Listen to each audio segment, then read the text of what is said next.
Welcome back to the Box Office Breakdown Show here at Max Talks Movies, here on Max Talks Box Office. Today we're going to break down the weekend, this past weekend, which started on February 28th. And we'll talk about the worldwide box office in 2022, and we're going to talk about the domestic box office. So we're talking about the weekend of February 25th to the 27th. So if you're new to the channel, please subscribe and ring the bell. I talk box office every single week here on the channel, as well as other movie reviews, TV show reviews, and movie rankings. So please subscribe, ring the bell if you're new to the channel. Comment down below, let me know your thoughts. What movies did you see at the box office this weekend?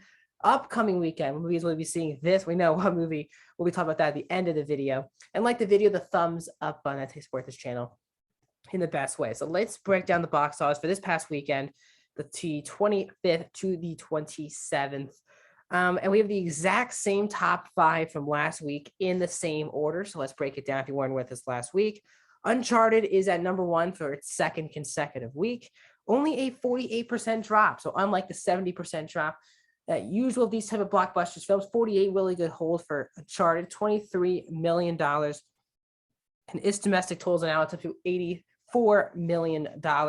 So good stuff for Uncharted. It's doing really well worldwide. We'll talk about that as well in just a second. But that's a really good hold for that big of a blockbuster. Usually 70% drops in that 60 to 70 range is where these types of films usually drop off at. But Uncharted hanging in at 48%. The other film that came out last week also had a nice drop off, and that was Dog. Dropped 32% in its second weekend, getting $10.1 million.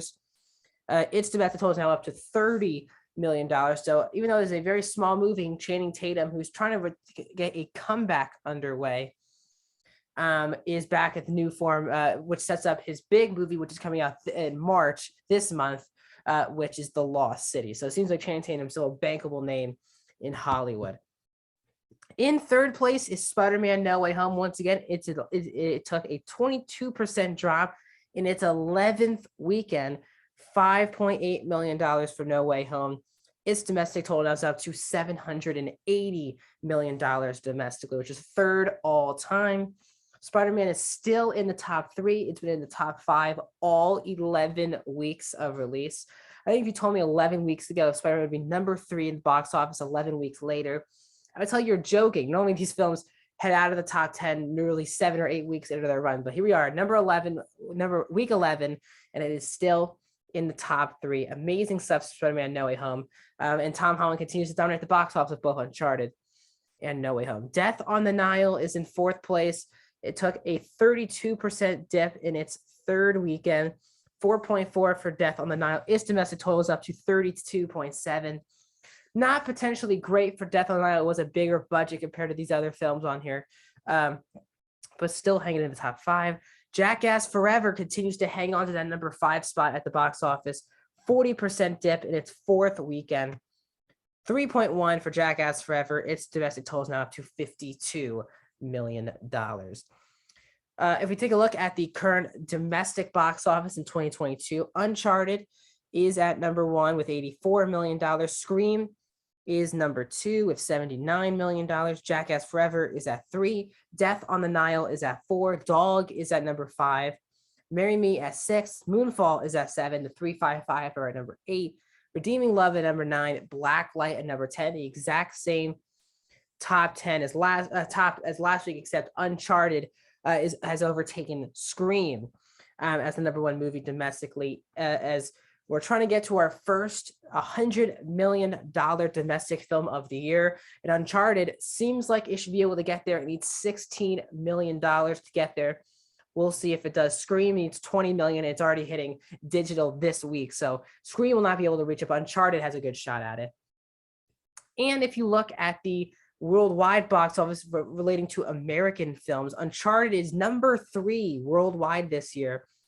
$227 million for Uncharted, 84 of those coming domestically, 142 internationally. So Uncharted did really good overseas, as it was a $120 million budget. So they are sitting really good to make it a profitable film, which means definitely a franchise setter for Sony. Scream is at number 6 worldwide. It has 136 worldwide, 79 of those domestically, 57 worldwide. So good for Scream. Very low budget film, so very good to have it over $100 million worldwide. And Death on the Nile just hit over $100 million worldwide, 101 million, 32 domestic, but 68%, 68 million overseas, only 30% here domestic. So Death on the Nile, while not really doing great domestically, really doing well overseas. Those are the only three films that are worldwide. They're the top 10 worldwide movies that are American films. The rest are Chinese films. So heading into probably one of the bigger weekends of 2022, and that's because The Batman is releasing in theaters today on Tuesday. There's fan screenings that are starting at one theater per. I think over 375 theaters are showing The Batman today, and then it opens up Thursday night, obviously. So next week, I mean, this is my most anticipated movie of the year. I can't wait to talk to you guys about my thoughts on The Batman on Thursday. But next Monday on the channel, we're going to break down the box office of The Batman. How did it do? How does it compare to the other Batman films? And will it already be over $100 million by the time we talk to you next? Like, I think Batman should be opening over $100 million, which would make it its first $100 million film of the year. So that's my thoughts on that's the box office this past weekend. Uncharted still dominating the box office for one more week. So new to the channel, please subscribe, ring the bell, like the video, comment, and I'll see you guys soon.